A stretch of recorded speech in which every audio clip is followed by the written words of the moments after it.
the Supreme Court and say, I represent the government, is a professional challenge, and to me, a blessing that is hard to pass. And so, on balance, when that position was open, the opportunity, as I said, to craft arguments on behalf of the government tilted the balance in favor of accepting. And I have no regrets, ma'am. I find the work,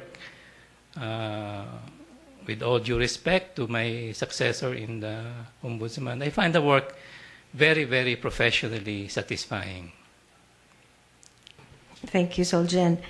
I just noted, as I was looking at your record and the record of Secretary De Lima, that you have actually been, in your legal careers, you have been associated with each other. She was a law clerk in your office, I understand. Yes, ma'am. And then now, she is the Secretary of Justice, and you as Solicitor General are under her supervision. Yes, ma'am. So, now that you are in the Solgen, what have you done to improve how cases are also being handled at the office?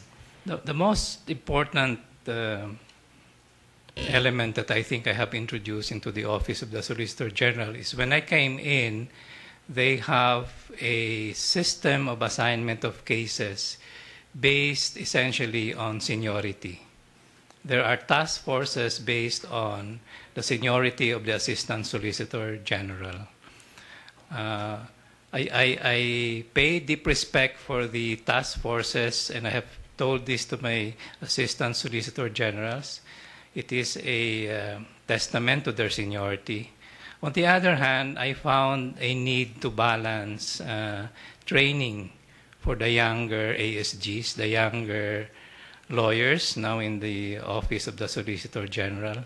And I am very proud that I have started to put the matter or the issue on the table. I am engaging my ASGs in a conversation about how we can essentially open up opportunities for the younger lawyers, at the same time without disturbing too much the status quo. So this is a very professionally satisfying work, because when I get to the objective of making the assignment of cases more spread, and giving everybody the more opportunity, that will be a signal achievement, I think, on my part, Madam.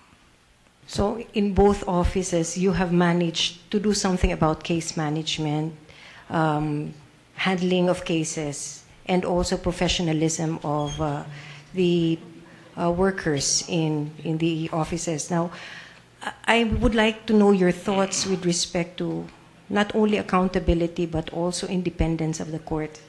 Because I think that is one of the major issues facing the judicial system, is that many people feel that there is so much corruption in the lower courts, or in the courts in general. How do you feel about, and what would be your policy with respect to judges or even justices receiving allowances from the local government units? Do you believe that this should be stopped so that they can maintain their independence? I have a similar issue in the office of the OSG, because there are also allowances from agencies. My thoughts, Madam, are that probably there's a middle way, because indeed additional income to government employees, wherever they are, OSG or the courts, is a welcome development. It is in the distribution of the allowances. So probably in the OSG, we have put on the table the matter of giving the allowances as a pot, or into the pot, so that there is no ascribed person or ASG involved. In this way, it would be an institutional, it is an constitutional contribution, if you may, of a government agency, or of, in the case of probably our judges, the LGUs. So that we do not attribute the extra allowance as to go personally to a particular judge, so that that particular judge will feel a debt of political gratitude to the occupants of the local government, Madam. Would you set a ceiling to how much they may accept? Probably because, again, we, just like in the OSG, we have issues with the COA. We have existing regulations, basically, I think, if I'm not mistaken, not more than 50% of base pay. Again, if this is in the judiciary, probably we will have to be very sensitive about how the other fellow employees in the government would be, and do it within bounds. I don't know the exact parameters, but it is something that is extra income is always welcome, but not to be perceived by the people as something in excess, Madam. Thank you, Mr. Solicitor General. I wish you luck. Thank you, ma'am. Justice. I have no further questions. Attorney Mejia. Thank you, Justice Peralta. Good afternoon, Soljan Hardeleza. Good afternoon, sir. Tinitingnan ko po yung mga comments kanina. Naalala ko na naman yung request na gumamit ng Tagalog. So siguro Tagalog-English po yung paraan ng pagtatanong ko sa inyo, if you don't mind. Nakita ko rin po marami kayong kasama rito galing sa Solicitor General's Office. Parang marami pong malulungkot kapag na-appoint kayo na Chief Justice. Tumatawa sila. This will be your third transfer, if at all po, because you were appointed as Deputy Ombudsman and then as Solicitor General. How do you think your quick transfer has made an impact on the office that you left or you will be leaving? I would like to think, sir, that I spent 7 months at the office of the Ombudsman. As I have explained briefly, every moment of it, I try to do my best. And as I have said, I am very proud that I started some new things there on filtering. And for a lawyer to work with other lawyers, the opportunity to touch the lives of other people is always so satisfying. And in the process, you also get to know them and you are made a better person. So my 7 months in the Ombudsman has made me a better person, and I believe has prepared me.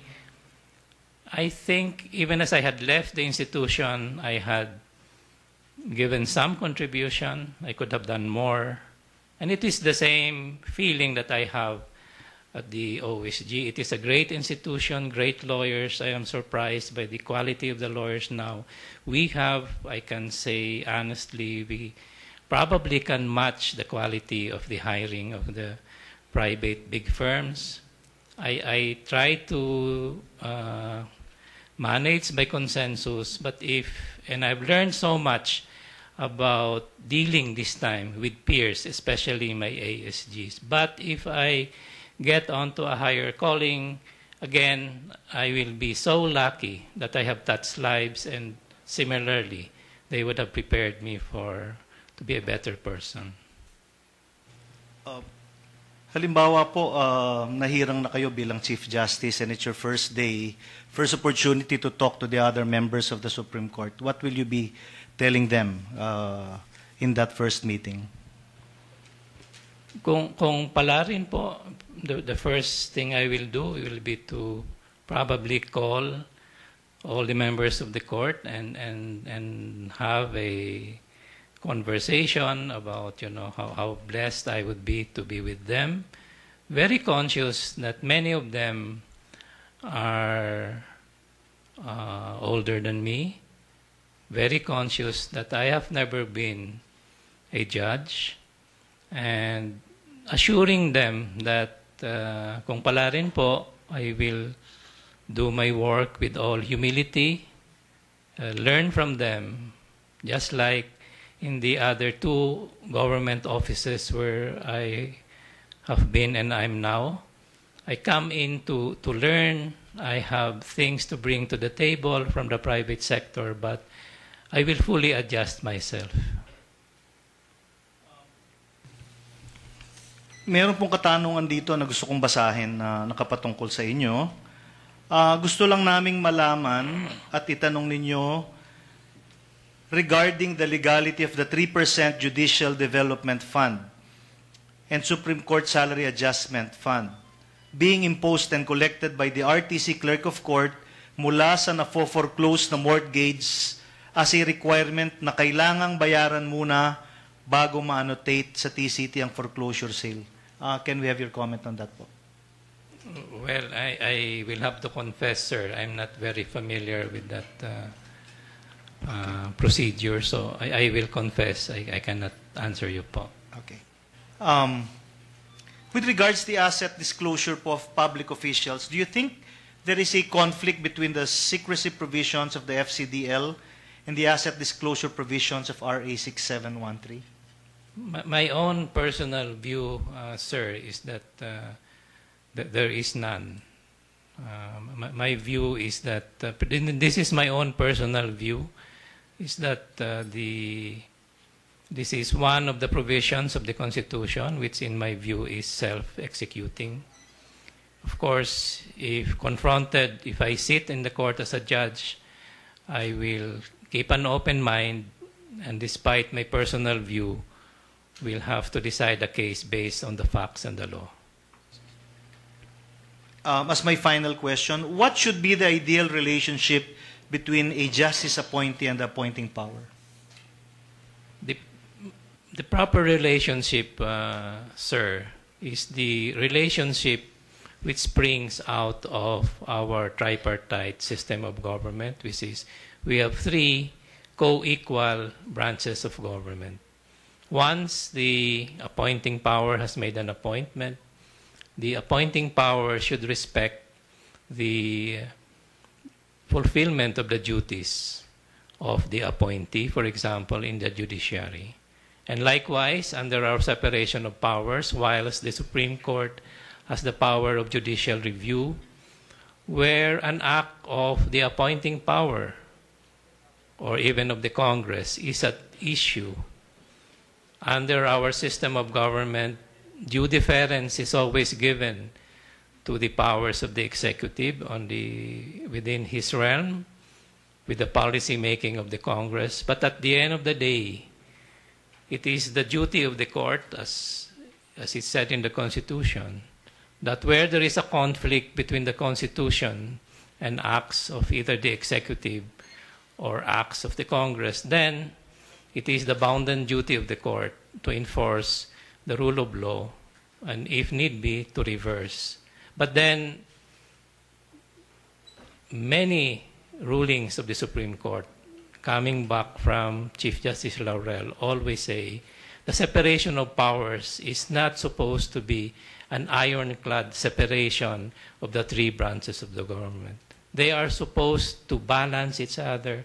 They are independent branches, and hopefully, if there is mutual respect, that's why I say go back, the rule of law, as long as the Supreme Court makes decisions which are based on reason and well elaborated, the executive may not mind. They may disagree on the logic. They may disagree on the basis. But if they know that the decision is made with integrity, the internal integrity of the judgment, it is based on reason, we always can disagree.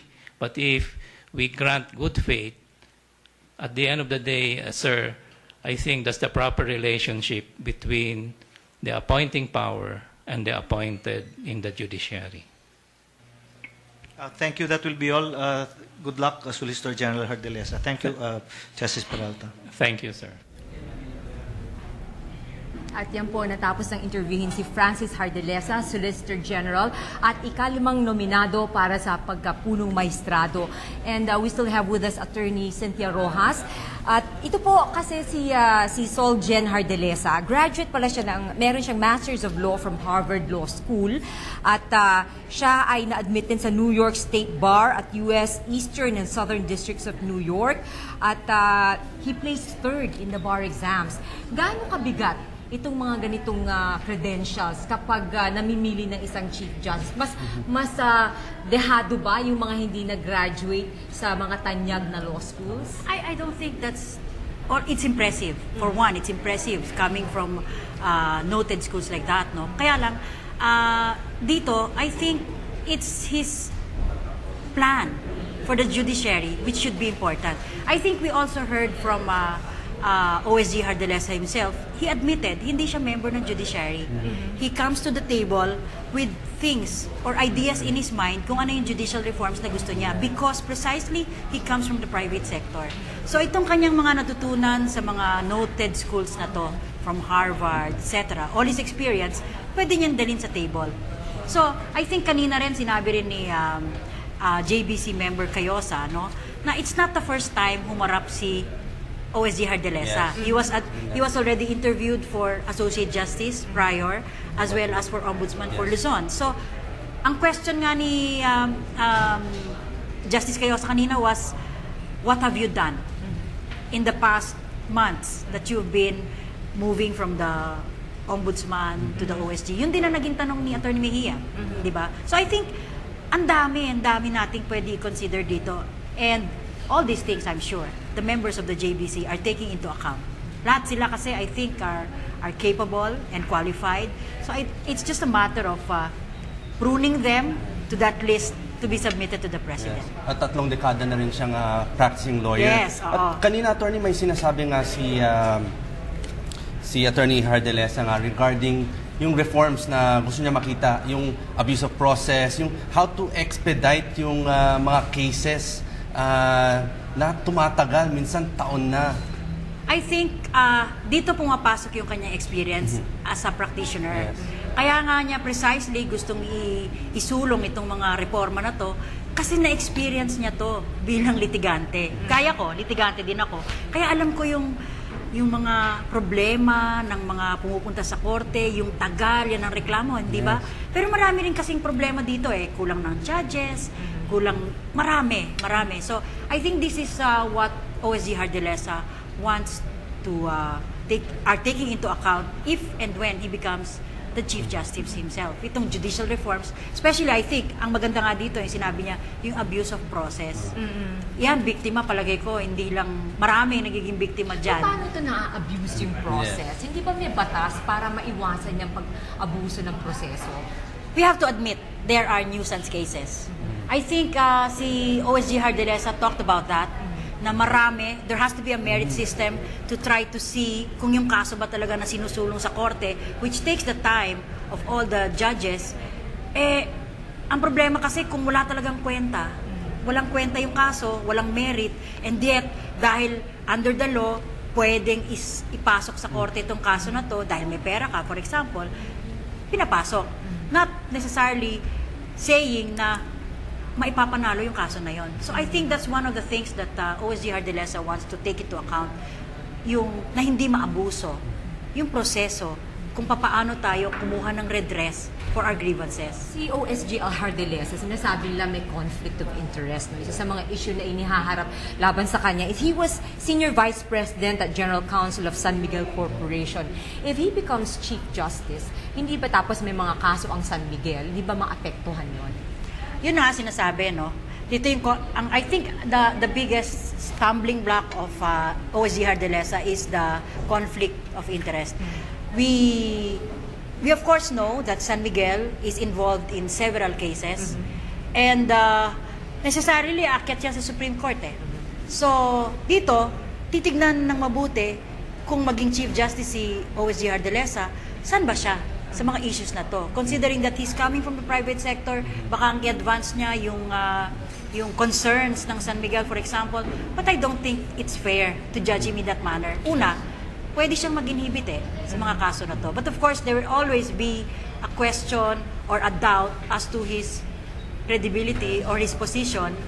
Pero I think we have to give it to the guy. You mentioned yourself yung kanyang credentials, Harvard, and all these schools. My gosh, you have to be really something. Yes. Kailangan talagang matalino ka to be able to hurdle all these things. I have to give it off to OSG Hardalesa. He's one of the favorites, I think. But he has faced the JBC before, no? Yes, I Kapag think. mag-deputy ombudsman ka pala, you have to face the JBC I also, So, this isn't the first yeah, time. I heard that from Justice Cayosa, no? Yes. So, maganda. Kaya nga kung makikita mo, he was comfortable with them. Yeah. This is not the first time that he met them. So, which gave him the chance na magkaroon ng opening speech to reiterate his positions on particular matters. Like, ito talaga yung gusto kong i-propose when I'm there. So, klarong-klaro yun. Nakita natin, narinig natin, ano talaga yung gusto niyang i-advance if he gets the position of Chief As Justice. a litigator, no, kapag kagaya niyan, yung susunod na Chief Justice at tinanong sa kanya, sino yung ideal Chief Justice? At kanina si Jokno tinanong siya, sinabi niya si JBL Reyes. From there, you can already see kapag ito ang naging susunod na Chief Justice, more or less ganito yung tatahakin niyang direksyon kasi yun ang kanyang idol. Ganun ba? Well, siguro, like I said earlier, no, off camera, merong batas. Different people have a different ways of interpreting it, but the Supreme Court, 15 sila eh. They have 15 different ideas. But there is only one set of laws. They have to interpret it in a certain manner so that, kunyari may position ka against the majority, but it's the majority rule, so yun yung magiging judicial precedent, di ba? So, more or less, para sa amin, kunyari, a particular justice, meron ka nang nakikitang train of thought niya, thinking on particular issues. So siguro yon, kaya tinatanong kanina, kung sino ba ang iyong idol. More or less, siguro baka doon ang tatahakin ng iyong decisions, kung sakasakaling siya na ang maupo to make these decisions. Ganun ba yan, attorney? Parang what you want is a certain predictability. Hindi naman siguro predictability yon eh, kasi you interpret just one set of laws, di ba? But even if maraming interpretation sa isang set of laws and there can be a set rule for a particular case, but things change, seasons change, the circumstances change. So that is the reason why kahit na it could be applicable for a certain year, for example, 10 years after, it may not apply. So dito nagkakaroon ng mga changes, innovations, even sa interpretations ng law. So, eto maganda. I appreciate that GBC now is more open about this process. The public is being made to see sino ba yung mga nag-aspire para sa Chief Justice. What about age, no? Kasi iba-iba yung mga ages dito eh. Yung minimum age is 45 to be a Chief Justice, hindi ba? Kasi para maging MTC judge ka, you have to be in practice 5 years. Okay. Pag RTC 10 years. So, add mo na lang yon. So, more or less, siguro, 45. Sa akin kasi, siguro biased ako dun sa medyo matanda ng konti. Why is Ako, as a that? practitioner, over time, I became more mature, particularly because of the cases I handled. So, para sa akin, exposure and experience, sometimes, nakatakdo ng age. Pero hindi rin given na porke matanda ka, magaling ka, hindi. Not OSG necessarily. Ardelesa, for example, Yeah. si Secretary De Lima, magagaling, kahit mga bata. Si PCGG Chairman Bautista, di ba? So, magagaling, kahit Pero mga bata. mahalaga na merong dapat certain maturity before I you think take so, on yes. the I would have to position. say, proponent ako ng maturity. Yun, siguro, yun. Pero how can you Yeah, gauge that? yes, how do you how do gauge? you gauge maturity? Hindi lang naman siguro maturity per se. There's exposure and there's a track record. So, makikita natin sa lahat ng mga kandidato dito. Some people, the JBC opened the nominations, pwede kang mag-submit ng comments, opposition. So, makikita mo dito yung track record ng mga tao. I think, by the questions also, yung mga members ng JBC, nag-propose sila ng mga questions para sagutin. Makikita mo kung anong stand nila on particular issues, also how far they've gone on particular things. Okay, Attorney Rojas and Nikki, balik muna tayo dyan sa Supreme Court at ini-interview na si Attorney Ligarda. Ground. Well, anyway, let me repeat that the tremendous inherent power in the hands of the Chief Justice of the Supreme Court require that those appointed to the position should possess the highest degree of competence, integrity, and judicial prudence, because the administration of justice is a sacred task, entrusted only to individuals with the highest degree of competence. A judicial post is a position of honor and is offered only to those who are best qualified. Considering this, if you are appointed Chief Justice of the Supreme Court of the Philippines, what would be your judicial philosophy? My judicial philosophy, Your Honor, Mr. Justice, is one based on the rule of law. That given that the primary function of the Supreme Court is to be the guardian of the rule of law, that the court should lead by example. And considering that in deciding cases, the Supreme Court decides only through written decisions, the premium of the court should be that they write what I call well-reasoned and well-elaborated decisions, because from there springs the power of the court, Your Honor.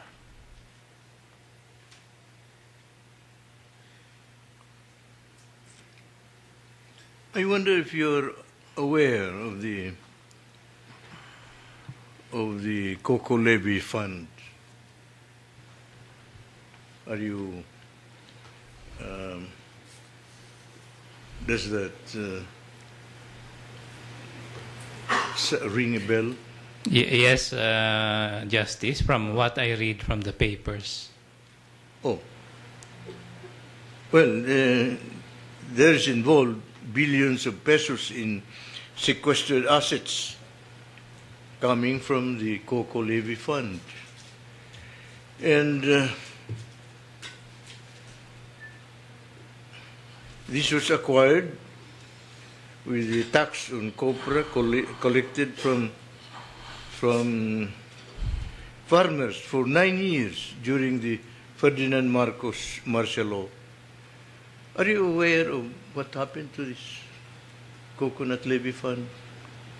Billions of pesos intended for the benefit of coconut farmers and intended for the rehabilitation of the coconut industry. I believe, Mr. Justice, that the Supreme Court has already ruled that the Coco Levy funds belong to the farmers. I believe there is a motion for reconsideration filed on that case by the Coco Fed, and in fact, the Office of the Solicitor General has opposed that motion, and that's as far as my knowledge will go, Mr. Justice. You were not privy to the cases involving these funds? No, Justice. I was never involved in any of those cases. That's why I say what I know of those cases is what I read from the papers. Until I became Solicitor General, when I had to read the decision because the Office of the Solicitor General is involved.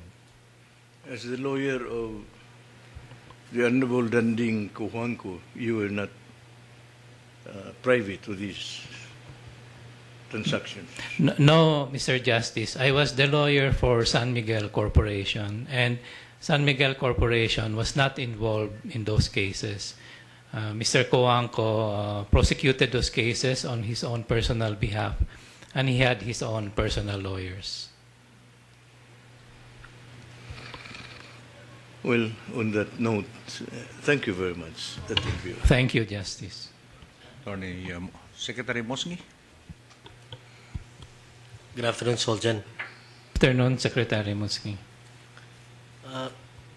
Mr. Solicitor General, what is your opinion on the so-called seniority rule in the appointment of the next Chief Justice? Well, the seniority, with all due respect, sir, the seniority rule is something I think left to the best judgment, first, of this Honorable Council, and later on of the appointing power. But permit me to say a few thoughts. Being Solicitor General is a lofty position which brings me a little bit closer, perhaps, to the Supreme Court than other practitioners. The fact that the Solicitor General represents the government and its agencies before the Supreme Court, and the fact that the Solicitor General, by the words of the Supreme Court, is tribune of the people, and that the Solgen argues the cases of the government before the Supreme Court, brings the Solicitor General into a unique position, as one commentator has said, to be in a distinctive position to, on behalf of the government, engage the highest court of the land in a dialogue. They call it a Socratic dialogue, in order to arrive at good decisions. So in that case, I am very blessed and very lucky to be in this position. And whilst, again, the question of insider versus outsider is something for this honorable council and for the appointing power, I will consider that a Solgen is somebody who is not inside, but is not probably completely outside knowledge of the processes of the court.